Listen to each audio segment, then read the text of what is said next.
ಬೇಕೇ ಬೇಕು ಬೇಕೇ ಬೇಕು ದಲಿತ ವಿರೋಧಿ ಎಸ್ ಶ್ರೀನಿವಾಸ್ಗೆ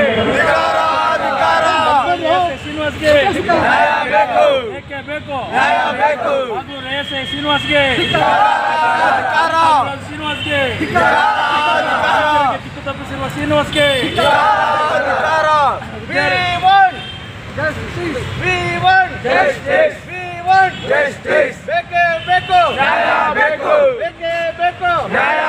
ಎಲ್ಲರಿಗೂ ಜೈ ಭೀಮ್ ಬಂಧುಗಳೇ. ನಾವು ಇವತ್ತು ಹೋರಾಟ ಹಮ್ಮಿಕೊಂಡಿರೋ ಉದ್ದೇಶ ಏನಂದ್ರೆ, ಬಟ್ಟಾಲ್ಸೂರು ಸರ್ವೆ ನಂಬರ್ 364ರಲ್ಲಿ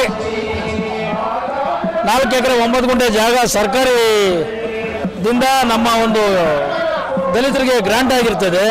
ಆ ಗ್ರಾಂಟ್ ಆಗಿರೋ ಜಮೀನ ಕೆಲವು ಭೂಗಳ್ಳರು ಸೇರಿಕೊಂಡು ವ್ಯಾಪಾರಕ್ಕೆ ಅದಕ್ಕೆ ಇದು ಮಾಡ್ಕೊಂಡು ದಲಿತರ ಬಲಿಪಶು ಮಾಡ್ತಾ ಇರ್ತಾರೆ. ಅಂಥ ಜಾಗದಲ್ಲಿ ನಾವು ಪ್ರವೇಶ ಮಾಡಿ ಆ ಜಾಗ ಉಳಿಸ್ಬೇಕಂತೇಳಿ ನಾವು AC ಅವ್ರ ಹತ್ರ ಒಂದು ಕೇಸ್ ಹಾಕ್ತೀವಿ. ನಾವು ಏನೋ ಪಿಟಿಷನ್ ಕೇಸು 38/23/24 ಅಂತ ಕೇಸ್ ದಾವೆ ಮಾಡ್ತೀವಿ. ಆ AC ಆದಂಥ ಪ್ರಮೋದ್ ಪಾಟೀಲು ಈ ಇವ್ರ ಹತ್ರ ಗೌಡ್ರ ಹತ್ರ ಎಲ್ಲ ಸೇರ್ಕೊಂಡ್ಬಿಟ್ಟು ಅಲ್ಲಿ ಮಾದಿಗ ಸಮುದಾಯಕ್ಕೆ ಅನ್ಯಾಯ ಮಾಡ್ತಾರೆ. ಆಮೇಲೆ AC ಕೋರ್ಟಲ್ಲಿ ನಮ್ಮ ಕೇಸ್ ನಮಗೆ ಮಾಡ್ತೀವಿ ಅಂತ ಹೇಳ್ಬಿಟ್ಟು ಅನ್ಯಾಯ ಮಾಡಿಬಿಟ್ಟು ಆಮೇಲೆ ನಮ್ಮ ವಿರೋಧಿಗಳಿಗೆ ಆರ್ಡರ್ ಮಾಡಿಬಿಡ್ತಾರೆ.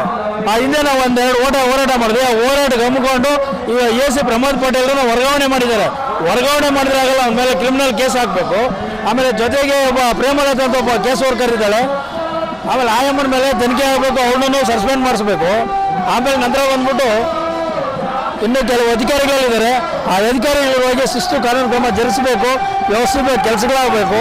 ಆಮೇಲೆ ನಂತರ ಈಗೇನು ನಮ್ಮದೇ ಕೇಸನ್ನು ನಾವು ಯಾವಾಗೆ ನಾವು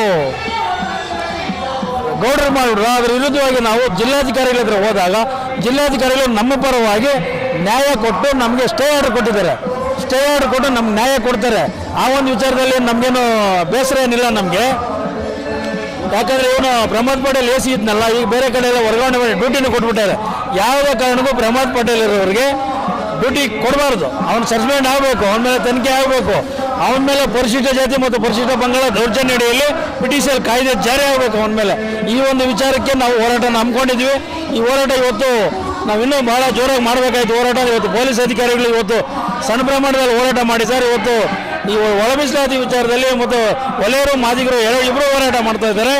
ನಾವು ಆ ವಿಚಾರದಲ್ಲಿ ಹೇಳಕ್ಕೆ ಬಂದರೆ ನೋಡಿ ಸಮಯ ಇಬ್ಬರನ್ನೂ ಒಲೆಯರನ್ನು ಮಾದಿಗರನ್ನ ಹೋರಾಟಕ್ಕೆ ಹಚ್ಚಿಕ್ಕೋರು ಸಿದ್ದರಾಮಯ್ಯನು. ಈ ಸರ್ಕಾರ ಕುಲ್ಗೇಟ್ ಸರ್ಕಾರ ಇಬ್ಬರನ್ನೂ ಇದು ಮಾಡ್ತಾ ಇದೆ. ಯಾಕಂದರೆ ಈಗ ನಾಗಮೋಹನ್ ದಾಸ್ ಆಯೋಗದಲ್ಲಿ ವರದಿನ ಜಾರಿ ಮಾಡಿ ಆಮೇಲೆ ನೀವು ಸಮಿತಿ ರಚನೆ ಮಾಡಿ ಇಂಫಾರ್ಮೆಂಟ್ ಡಾಟಾ ಇದು ಮಾಡಿಕೊಡ್ರಿ, ದತ್ತಾಂಶ ತೊಗೊಳ್ರಿ ಅಂತೇಳಿ ನಾವು ಹೇಳಿಲ್ಲ. ನೀವೇ ಮಾಡಿಕೊಟ್ಬಿಟ್ಟು ಇವತ್ತು ನಾಳೆ 19ನೇ ತಾರೀಕು ನೀವು ಜಾರಿ ಮಾಡ್ತೀವಿ ಅಂತ ಹೇಳ್ಬಿಟ್ಟು ತಿರ್ಗಾನು ರೈಟ್ ಕಮಿಟಿಯವ್ರನ್ನ ನೀವು ಎತ್ತಿಕ್ಕಿರೋದು ನೀವೇನೆ, ನಾವು ಎತ್ತಿಕ್ಕಿಲ್ಲ. ಅವ್ರಿಗೂ ನ್ಯಾಯ ಕೊಡಿ, ನಾವೇನೋ ಇದು ಮಾಡಿಲ್ಲ. ನೀವು ಯಾವ ರೀತಿ ನೀವು ದತ್ತಾಂಶ ತಗೊಂಡು ನೀವು ವರದಿನ ಕೊಡ್ತಾ ಇದ್ದೀವಿ ಅದೇ ರೀತಿ ಆ ವರದಿ ಅಂತ ನಮ್ಗೆ ನ್ಯಾಯ ಕೊಡಿ. ಅವ್ರಿಗೆ ಅನ್ಯಾಯ ಮಾಡಿ ನಾವು ಹೇಳ್ತಾ ಇಲ್ಲ ಮಾದಿಗ ಸಮುದಾಯ. ಇಲ್ಲಾಂದ್ರೆ ನೀವೇನೋ ಕೊಡೋಕ್ಕಾಗಿಲ್ಲ ಅಂದರೆ ನಮ್ಮನ್ನು ನಮ್ಗೆ ಕೊಟ್ಬಿಡ್ರಿ, ನಾವು ಬೇಡಲ್ಲ. ಈಗ 6% ಕೊಟ್ಬಿಡ್ರಿ.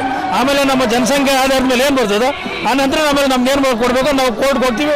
ಆಮೇಲೆ ನಂಬರ್ ನಾವು ಮಾಡ್ಕೊತೀವಿ. ಅದರೊಳಗೆ ವ್ಯವಸ್ಥಿತವಾಗಲಿ ಅನ್ನೋದು ಒಂದು ಅಭಿಪ್ರಾಯ ಇರ್ತದೆ. ಆ ಒಂದು ವಿಚಾರದಲ್ಲಿ ಈ ಒಂದು 2 ಹೋರಾಟಗಳನ್ನು ನಾನು ಇವತ್ತು ತಾತ್ಕಾಲಿಕವಾಗಿ ನಾವು ಕೈ ಬಿಡ್ತಾ ಇದ್ವಿ. ಇವತ್ತು ಮನವಿಯನ್ನು ಪೊಲೀಸ್ ಅಧಿಕಾರಿಗಳ ಮುಂದೆ ಕಳಿಸ್ತೀವಿ. ನಾಳೆ ಏನಾರ ನಮ್ಮ ನ್ಯಾಯ ಸಿಕ್ಕಿಲ್ಲ ಅಂದರೆ ಇನ್ನು ಉಗ್ರವಾದ ಒಂದು ಹೋರಾಟವನ್ನು ಮಾಡ್ತೀವಿ ಅಂತೇಳಿ ಈ ಮೂಲಕ ನಾನು ಮಾಧ್ಯಮದವ್ರಿಗೆ ಹೇಳ್ತಾ ಇದ್ದೆ. ಮಾಧ್ಯಮದವರು ವಿಚಾರನ ಪ್ರಚಾರ ಮಾಡಿ ನಮ್ಗೆ ಅನುಕೂಲ ಕಳಿಸ್ಕೊಡ್ಬೇಕಂತೇಳಿ ಹೇಳ್ತಾ ನನ್ನ ಮಾತಿಗೆ ವಿರಾಮ ಹೇಳ್ತಾ ಇದ್ದೀನಿ. ಜೈ ಭೀಮ್, ಜೈ ಭಾರತ್, ಜೈ ಅಂಬೇಡ್ಕರ್.